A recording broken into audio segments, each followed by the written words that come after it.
Hello everyone, my name is Sandeep और आज हम लोग पढ़ने वाले हैं सक्सेसिव डिफरेंशिएशन का क्वेश्चन नंबर 1। क्वेश्चन नंबर 1 हमारा क्या है? Find the nth differential coefficient of 1 divided by ax plus b। Solution में लिखोगे आप लोग, let y is equal to 1 divided by ax plus b। जो फंक्शन ऑफ x दिया हुआ है ना, उसको आप y मान लोगे। फिर क्या आप इस पूरे टर्म को करोगे, y is equal to A x plus B to the power -1। Differentiation होगा सबसे पहले पावर का और फिर ए एक्स प्लस बी का। Then y1 is equal to -1 into A x plus B to the power -1 और -1 -2। फिर a इंटू एक्स, एक्स का 1 और कांस्टेंट का differentiation 0। This implies that y1 is equal to a into 1 a होगा और a से 0 को ऐड कर देंगे ना तो रिजल्ट a ही होगा। तो हम इस पूरे टर्म को a को पहले लिखेंगे और ये -1 into A x plus B to the power -2 हो जाएगा। ये हमारा फर्स्ट डिफ्रेंसिएशन हो पाया है और आपको nth डिफ्रेंसिएशन निकालना है। तो आप n टाइम्स डिफ्रेंसिएशन करने के लिए नोटेशन जानते हो कि फंक्शन को आप 3 बार डिफ्रेंसिएशन करोगे, उसके बाद n टाइम्स तक डिफ्रेंसिएशन करना है। उसी को देखते हुए nth डिफ्रेंसिएशन लिखना है। ये हमारा y1 हुआ। y1 के बाद क्या लिखेंगे, y2, ये a कांस्टेंट है, -1 भी कांस्टेंट है। अब फिर से इसका डिफ्रेंसिएशन होगा तो ये -2 into A x plus B to the power -3 और फिर ए एक्स प्लस बी के लिए क्या लिखेंगे सर, ये ए एक्स प्लस बी के लिए आप सिर्फ a लिखना, x का डिफ्रेंसिएशन 1 और कांस्टेंट का डिफ्रेंसिएशन क्या होगा 0। तो ये आपका हो जाएगा और ऐसा आप लिख सकते हो। फिर करना क्या, आप लिखना y2 इज इक्वल टू, ये पूरा टर्म आपका a होगा और a अगर a से मल्टीप्लाई कराना तो a स्क्वायर हो जाएगा। ये a होगा और a से मल्टीप्लाई किया ना तो a स्क्वायर होगा। ये -1, ये -2 और ये पूरा टर्म को क्या लिखेंगे, ax plus B to the power -3। Sir ये सेकेंड डिफ्रेंसिएशन हो चुका है। अब हम लोग थर्ड टाइम डिफ्रेंसिएशन करेंगे तो ये y3 इज इक्वल टू, आप लिखोगे a स्क्वायर -1 -2 और ये पावर यहाँ पे आएगा ना तो -3 लिखेंगे। इस पूरे टर्म को क्या लिखना पड़ेगा, ax plus B to the power -4 और फिर ax प्लस बी के लिए a इंटू 1 प्लस 0। क्या सर हम इस पूरे टर्म को लिख सकते हैं, y3 is equal to a cube a से मल्टीप्लाई हुआ ना और यहाँ पे आप क्या लिख रहे हो, -1 -2 -3 into A x plus B to the power -4। Sir इतना लिखने के बाद अब हम लोग इस पूरे टर्म को क्या करने वाले हैं, सर अब हम इस पूरे टर्म को क्या लिखने वाले हैं, y3 को थोड़ा सा अरेंज करते हैं। y3 को थोड़ा अरेंज करते हैं कैसे, अगर यहाँ पे 3 है तो सारे टर्म में हम 3 3 3 लाना चाहते हैं, 3 3 3 लाना चाहते हैं, समझ में आएगा। a टू द पावर 3 यहाँ पे निगेटिव है ना तो क्या हम लिख सकते हैं -1 इंटू 1, यहाँ पे निगेटिव है तो -1 इंटू 2, यहाँ पे भी इंटू रख देते हैं ना, क्या दिक्कत है। -3 की जगह पे लिख सकते हैं क्या, -1 इंटू 3 लिख सकते हैं। क्या कर रहे हैं सर, देखिएगा, -1 है तो -1 इंटू 1, -2 है तो -1 इंटू 2 और -3 है तो -1 इंटू 3 और ये पूरे टर्म का पावर निगेटिव है तो हम इस पूरे टर्म को नीचे लेकर के आएंगे।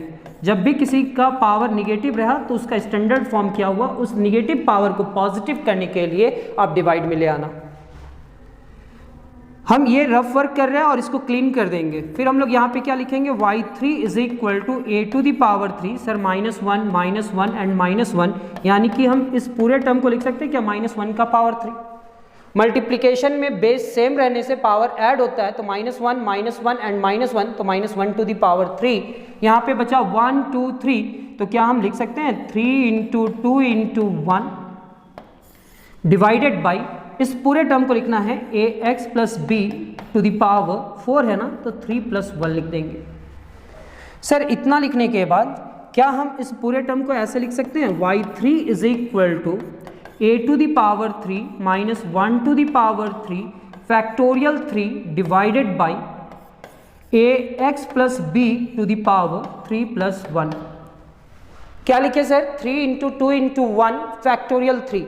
सर ऐसा होता है 3 × 2 × 1 को हम लोग कितना लिखते हैं फैक्टोरियल 3, मीन्स 4 × 3 × 2 × 1 को हम लोग को क्या लिखना पड़ेगा, जब भी कोई नंबर कंटिन्यू मल्टीप्लाई रहे और कहाँ तक जाए नेचुरल नंबर का फर्स्ट मेंबर तक, तो हम उसका वैल्यू क्या लिखते हैं फैक्टोरियल। अगर 5 × 4 × 3 × 2 × 1 होता तो factorial 5, means sir a to the power 3 - 1 का पावर 3 फैक्टोरियल 3। जब हम 3 बार डिफ्रेंसिएशन किए, 3 टाइम्स डिफ्रेंसिएशन किए, तो a टू द पावर कितना है 3 - 1 टू द पावर कितना है 3, और नंबर क्या है factorial 3 divided by ax + b to the power 4 था, लेकिन हम उस 4 को क्या लिखे 3 + 1। यहां पे क्या लिखेंगे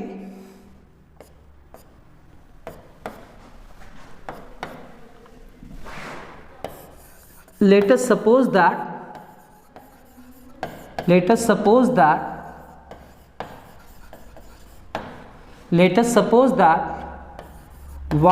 yn is equal to a to the power n minus 1 to the power n factorial n divided by ax plus b to the power n plus 1, ax plus b to the power n plus 1। Means आप replace किए हैं 3 की जगह पे n लिखे हैं, तो जहां जहां पे 3 दिखा आपको उस पूरे टर्म में क्या लिख दिए n। सर 3 की जगह पे आप n लिखे हैं, तो जहां जहां पे आपको 3 दिखा उस 3 की जगह पे क्या लिख दिए सर n, क्या लिख दिए n लिख दिए। जहां पे भी 3 दिखा उस जगह पे क्या लिखे n। शायद थोड़ा बहुत समझ में आया।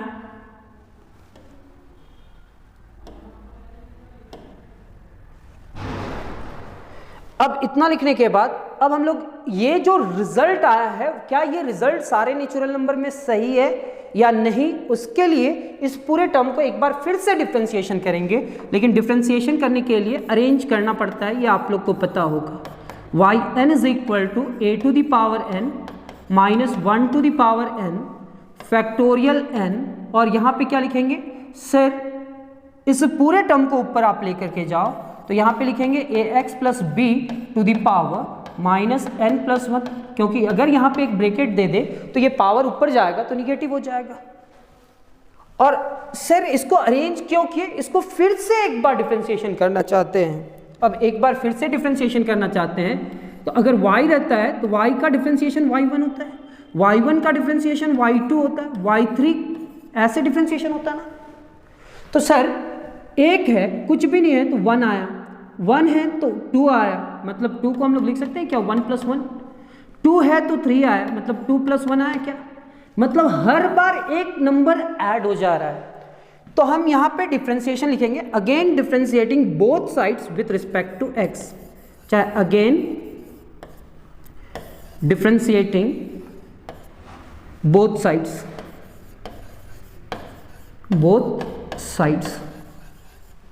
Again differentiating both sides we get, ऐसा भी लिख सकते हैं विथ रिस्पेक्ट टू x तो करना ही है, तो वी गेट क्या मिलेगा। तो आप पहले ही एक लाइन समझ लो कि हमारा काम क्या करना है। इस पूरे टर्म को एक बार डिफ्रेंशिएशन करते हैं, पहले कीजिए तो yn, तो yn का डिफ्रेंशिएशन क्या होगा n + 1। सर n था तो एक बार और डिफ्रेंशिएशन कीजिएगा तो n + 1 आएगा। सर क्या हम इस पूरे टर्म को लिखेंगे an - 1 का पावर n और फैक्टोरियल n, हाँ लिखना तो पड़ेगा। सर इस पूरे टर्म को कांस्टेंट आप समझ रहे हो तो ये ऐसे ही आएगा। यहाँ पे जो टर्म है ना उस टर्म को लाने के लिए आपको एक ब्रैकेट देना होगा और -n + 1 लिखेंगे, और यहाँ पे क्या लिखेंगे ax + b to the power, यहाँ पे सिर्फ n + 1 - 1। Sir minus n plus one फिर माइनस वन, और ए एक्स प्लस बी का क्या होगा sir, a x plus B का ए इंटू वन और कांस्टेंट का डिफरेंशिएशन 0। सर अब हम इस पूरे टर्म को ऐसा लिखना चाहते हैं Y N plus one is equal to, sir यहाँ पे माइनस वन है ना, A to the power N है और यहाँ पे भी ए है, तो A to the power N plus one लिखेंगे, minus one to the power sir minus one to the power यहाँ पे n है, minus one to the power n, और यहाँ पे भी एक निगेटिव है सर, तो उस निगेटिव को बाहर निकालेंगे ना तो माइनस वन लिख सकते हैं। यहाँ पे फैक्टोरियल n है और फैक्टोरियल n के बाद क्या है, n प्लस वन। सर ये टर्म को तो आप ले जा चुके हैं। अब यहाँ पे हम आप लोग को क्या करना चाहते हैं, यहाँ पे देखना सर, यहाँ पे आप लिखोगे A x plus B to the power, sir ये दोनों में निगेटिव है तो निगेटिव आप कॉमन निकालोगे और यहाँ पे लिखोगे n प्लस वन फिर प्लस वन, क्योंकि सर आप निगेटिव जैसे ही कॉमन निकाले ना तो जैसे ही निगेटिव बाहर आए तो क्या हुआ n प्लस वन और ये क्या होगा प्लस वन। तो सर क्या हम इस पूरे टर्म को अरेंज करें, अगर हम इस पूरे टर्म को अरेंज करेंगे तो क्या होगा, y N plus one is equal to A to the power N plus one.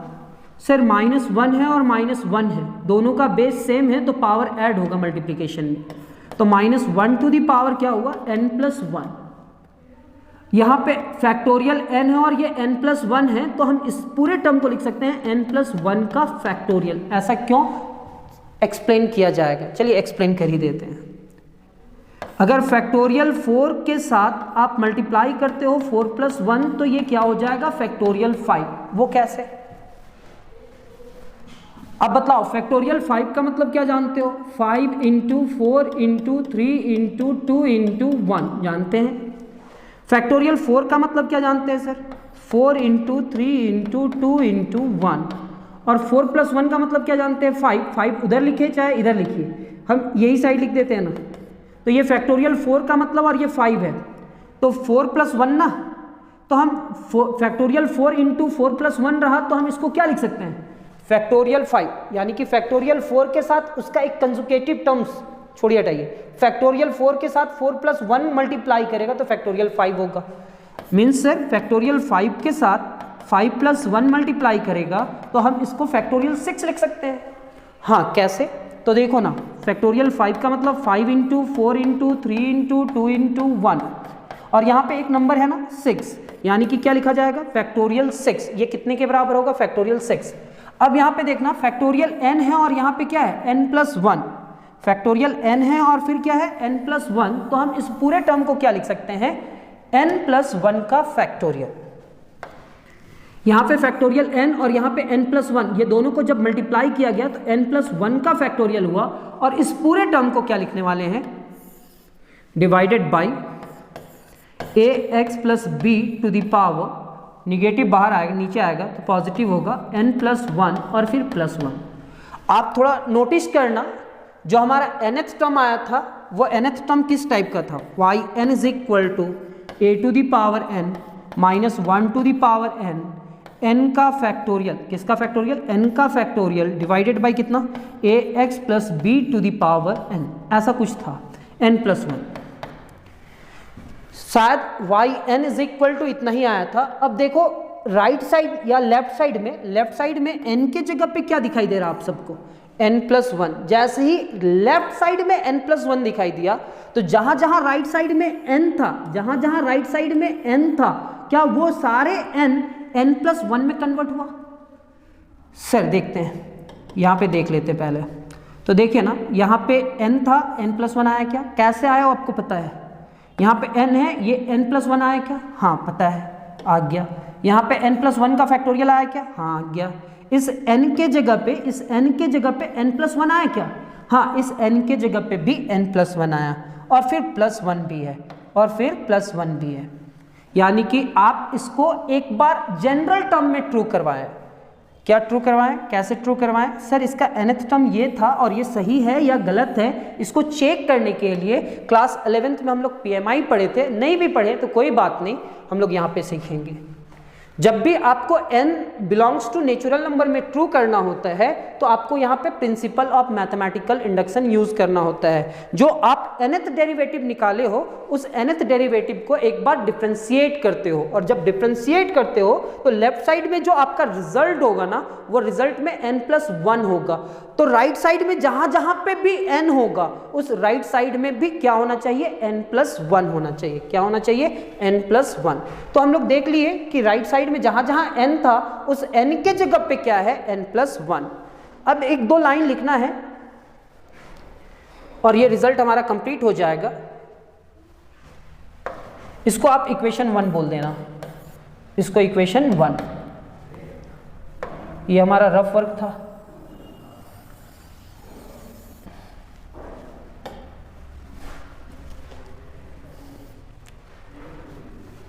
तो लिखेंगे विच इज सेम एज